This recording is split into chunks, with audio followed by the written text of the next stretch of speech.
Hi guys! Napakasimple lang ng ating food for today's video. Meron tayong bawang at suka na may konting sili. Okay? At syempre, meron din tayong bagoong na galing Pilipinas na napakasobang sarap. At syempre, meron tayong bahaw. Syempre, pinakamasarap yung bahaw. At ang ating main. Kasi hindi tayo makakain kung wala tayong ulam na ganito kasarap. Pritong Gigi. Babae po ito ha.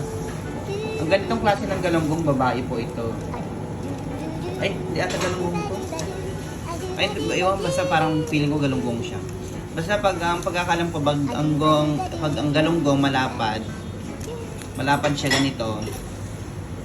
Ganito kalapad.